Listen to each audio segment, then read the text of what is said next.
केले के खंभे, पंचफल, कलश, पंचरल, चावल, कपूर, धूप, पुष्पों की माला, श्रीफल, ऋतुफल, अंग, वस्त्र, नैवेद्य का अलावा आम के पत्ते, योगपति वस्त्र, गुलाब, दीप, तुलसी दल, पान, पंचामृत, दूध, दही, दस, शक्कर, बंदर, केसरवाल, बांदरवाल, चौकी।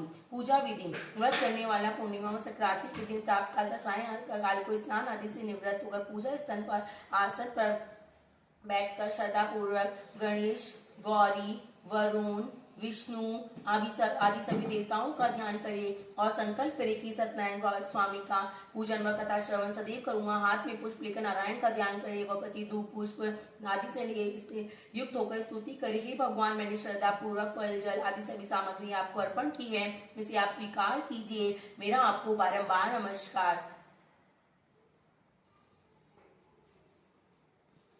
श्री सत्यनारायण व्रत कथा का पहला अध्याय। एक समय निमिषान में 88,000 ऋषियों ने श्री सूची से पूछा, हे प्रभु, इस कलयुग में वेद विद्या रहित मनुष्यों को प्रभु भक्ति किस प्रकार मिलेगी, उनका उद्धार कैसे होगा। इसलिए हे मुनि, ऐसा कोई तप कहिए जिसे थोड़े से समय में पुण्य प्राप्त हो तो तमन वांछित फल मिले। वह कथा सुनने की हमारी इच्छा। सब शास्त्रा श्री सूची बोले, वैष्णव में पूज्य, आप सबने प्राणियों की ईद की बात पूछी है। अब मैं उस श्रेष्ठ व्रत को आप लोगों से कहूंगा जिस व्रत को नारायण जी ने लक्ष्मी नारायण से पूछा और लक्ष्मीपति ने मुनि श्रेष्ठ नारद से कहा, सो ध्यान से सुनो। एक समय योगी राज नारद जी दूसरों की इच्छा से अनेक लोकों में घूमते हुए मृत्यु लोक में आप पहुंचे। अनेक योनि में जन्मे प्राय सभी मनुष्यों को अपने कर्मों द्वारा दुखी देखकर, पीड़ित देखकर सोचा कि इस यत्न के करने से निश्चय ही प्राणियों के दुखों का नाश हो सकेगा। ऐसा मन में सोचकर विष्णु लोक को गए। वहां श्वेत वर्ण 4 भुजाओं वाले देवों की नारायण को देखकर, जिनके हाथ में शंख, चक्र, गदा और पदा थे, वरमाला पहने हुए थे, स्तुति करने लगे।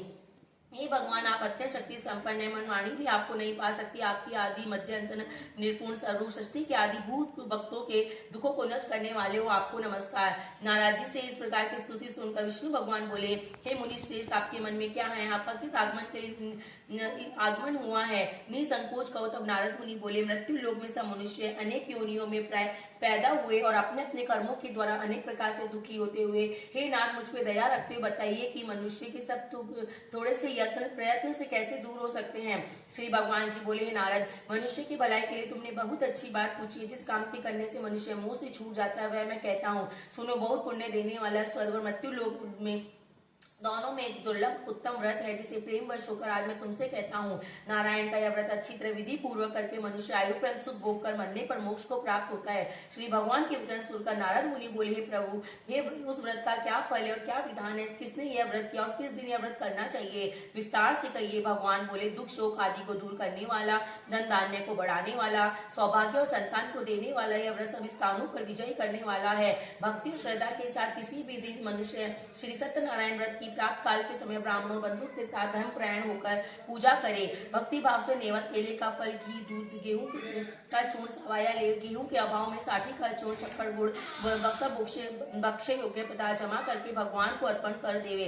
बंधुओं और ब्राह्मणों सहित भोजन करावे। पश्चात स्वयं भोजन करे, नृत्य गीत का आचरण करे, सत्यनारायण भगवान स्मरण करते हुए समय व्यतीत करे।